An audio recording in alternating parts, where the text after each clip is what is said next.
Hi, this is Dale Sorgen, one of your candidates for the office of Governor of the great state of Washington, and this is a moment to imagine liberty. Debasement of a currency is a clever trick. It's clever for many reasons, but mostly it's clever because it conceals theft while actually making it look like prosperity.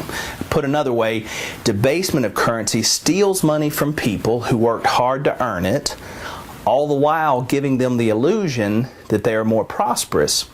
And they believe it. How clever is that? Before the invention of paper currency, when they used gold and silver for trade, the trick or the con was a bit harder to pull off than it is today.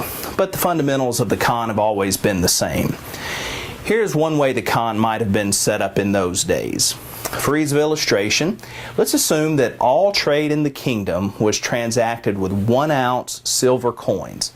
And on this particular day, let's just assume that everyone in the kingdom had exactly 100 1 ounce silver coins. Now, please don't let the ease of the illustration throw you, because the con works the same no matter the complexity of the scenario.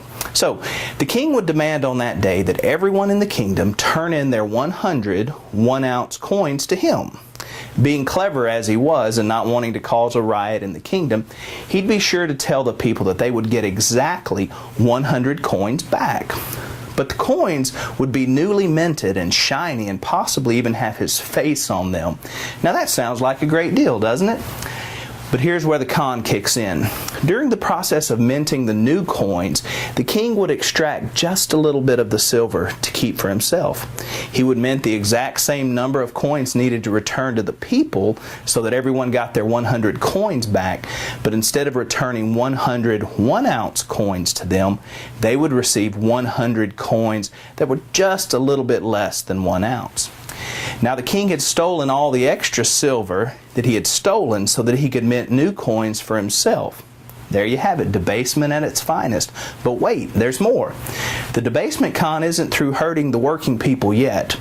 Let's assume that the king is able to mint 1,000 new coins with the extra silver that he's cleverly taken from the people. So now there are 1,000 more coins in the economy, chasing the exact same amount of goods and services. And as the king spends those new coins, the people marvel at how great and prosperous their country is. But what happens next? That's right, prices go up, and the debasement con is then complete. It began by taking just a little bit from each of the 100 coins, and it ended by making each of those 100 coins able to buy less because of rising prices. Now, how clever is that? The debasement con looks a little bit different with paper currency, but its result's still the same. The government prints new currency that they call debt. It's about $14.3 trillion and rising, and I'm persuaded to believe that they call it debt because that just sounds more responsible than just saying they're going to print more money. As they spend the newly printed money, the people marvel at how prosperous their country is. Then as more dollars chase the same amount of goods and services, you guessed it, prices go up. And the debasement con continues to take from the hardworking tax-paying people. But the absolute worst part about the cleverly immoral debasement con, however, is that we never want to admit that it's happening to us. I suggest that if we would fight harder at first to let people keep their hard-earned money, then we would never be enticed to marvel at the illusion of all the good that our government is supposedly doing.